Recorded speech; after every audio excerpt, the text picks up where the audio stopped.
भारत दर्शन की इस श्रृंखला में हमारी टीम आ पहुंची है गोरखपुर। इस एपिसोड में हम जानेंगे गोरखपुर का प्राचीनतम इतिहास, भूगोल और वर्तमान में प्रगति के हो रहे कार्य। भारत के उत्तर प्रदेश राज्य के पूर्वी भाग में नेपाल की सीमा के पास स्थित एक प्रसिद्ध नगर है गोरखपुर। यहाँ जिले का प्रशासनिक मुख्यालय और पूर्वोत्तर रेलवे का मुख्यालय भी है। गोरखपुर जिले की सीमाएं देवरिया, कुशीनगर, संत कबीर नगर, महाराजगंज एवं सिद्धार्थ नगर से तथा मऊ, आजमगढ़ व अंबेडकर नगर से लगती हैं।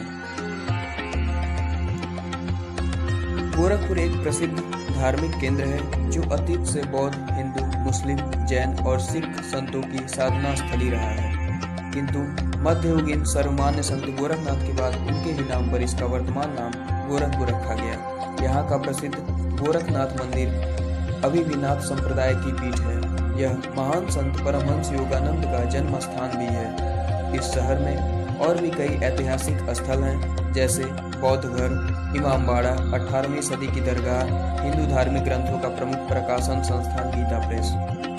Gorakhpur junction railway station Gorakhpur शहर का रेलवे स्टेशन है। Guinness book of world records के अनुसार विश्व का सर्वाधिक लंबा प्लेटफॉर्म यहीं पर स्थित है। 20वीं सदी में गोरखपुर भारतीय स्वतंत्रता आंदोलन का एक केंद्र बिंदु था और आज यह शहर एक प्रमुख व्यापारिक व पर्यटन स्थल बन चुका है। पूर्वोत्तर रेलवे का मुख्यालय, जो ब्रिटिश काल में बंगाल नागपुर रेलवे के रूप में जाना जाता था, यहीं स्थित है। गोरखपुर शहर और जिले का नाम एक प्रसिद्ध तपस्वी संत मत्स्येंद्र नाथ के प्रमुख शिष्य गोरखनाथ के नाम पर रखा गया। योगी मत्स्येंद्र नाथ एवं उनके प्रमुख शिष्य गोरक्षनाथ ने मिलकर संतों के संप्रदाय की स्थापना की थी। गोरखनाथ मंदिर के बारे में कहा जाता है कि यह वही स्थान है जहां गोरखनाथ हठ योग का अभ्यास करने के लिए आत्मनियंत्रण के विकास पर विशेष बल दिया करते थे और वर्षानुवर्ष एक ही मुद्रा में धुनि रमाए तपस्या किया करते थे। गोरखनाथ मंदिर में आज भी वह धुनि की आग अनंत काल से अनवरत सुलगती हुई चली आ रही है। प्राचीन समय में गोरखपुर के भौगोलिक क्षेत्र में बस्ती, देवरिया, कुशीनगर, आजमगढ़, मऊ आदि आधुनिक जिले शामिल थे। वैदिक लेखन के मुताबिक अयोध्या के सत्तारूढ़ ज्ञात सम्राट इक्ष्वाकु, जो सूर्यवंशी के संस्थापक थे, जिनके वंश में उत्पन्न सूर्यवंशी राजाओं ने रामायण के राम को सभी भली भांति जानते हैं। पूरे क्षेत्र में अति प्राचीन आर्य संस्कृति और सभ्यता के प्रमुख केंद्र कोसल और मल्ल, जो 16 महाजनपदों में 2 प्रसिद्ध राज्य ईसा पूर्व 6वीं शताब्दी में विद्यमान थे, यह उन्हीं राज्यों का एक महत्वपूर्ण केंद्र हुआ करता था।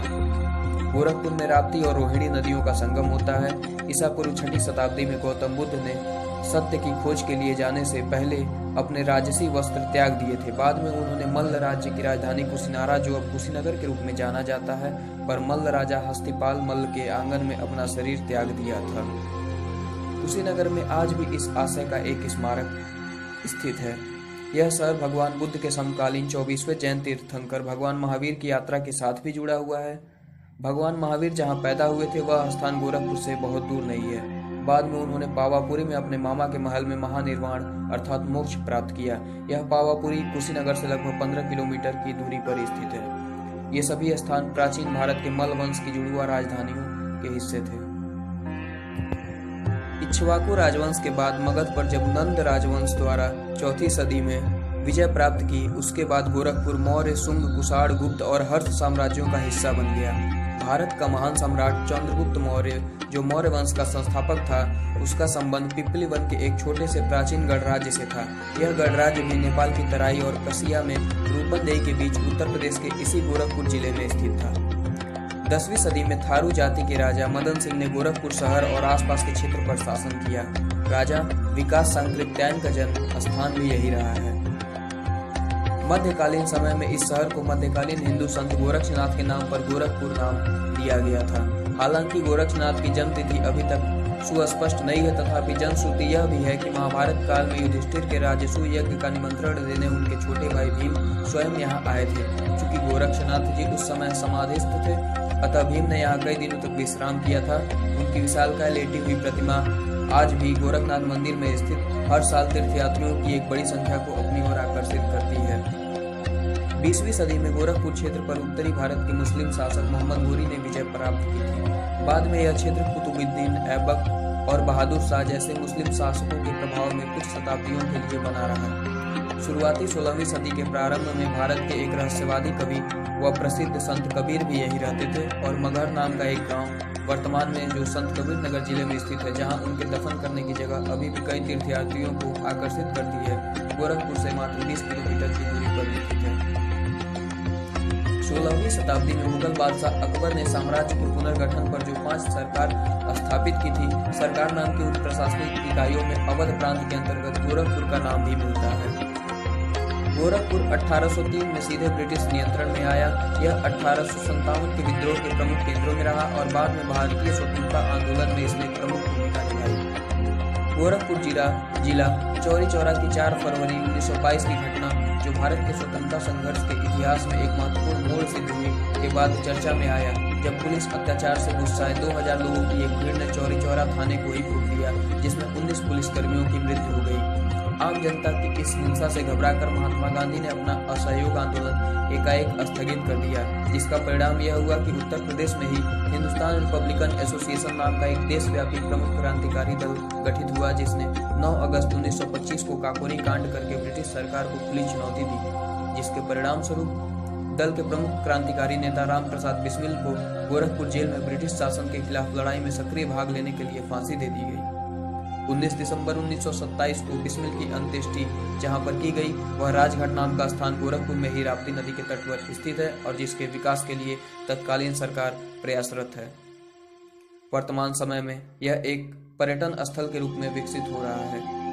सन 1934 में यहाँ एक भूकंप आया था, जिसकी तीव्रता 8.1 रिएक्टर पैमाने पर मापी गई। उससे शहर में बहुत ज्यादा नुकसान हुआ था।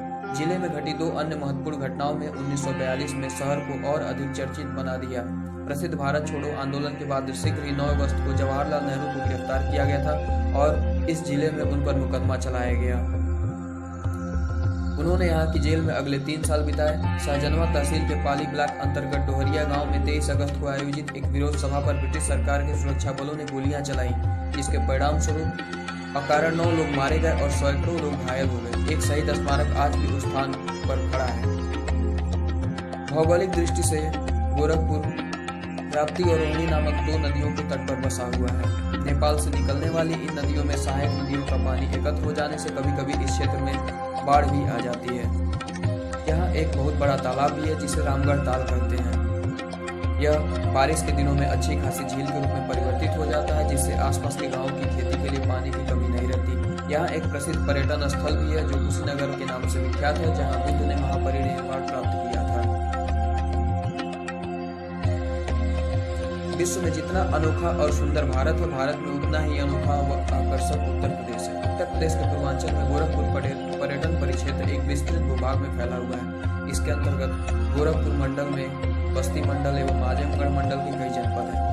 अनेक पुरातात्विक, आध्यात्मिक, ऐतिहासिक, सांस्कृतिक एवं प्राकृतिक धरोहरों को समेटे हुए इस पर्यटन परिक्षेत्र को अपनी विशिष्ट परंपराएं हैं। सरयू, राप्ती, गंगा, गंडक, तमसा, रोहिणी जैसी पावन नदियों के वरदान से अभिषिक्त भगवान बुद्ध, तीर्थंकर महावीर, संत कबीर, गुरु गोरखनाथ की तपस्थली, सर्वधर्म समभाव के संदेश देने वाले विभिन्न धर्मावलंबियों के देवालयों और प्रकृति द्वारा सजाए सवारे नयाना, अभिराम, पक्षी विहार, अभयारण्यों से परिपूर्ण यह क्षेत्र सभी वर्ग के पर्यटकों का आकर्षण केंद्र है।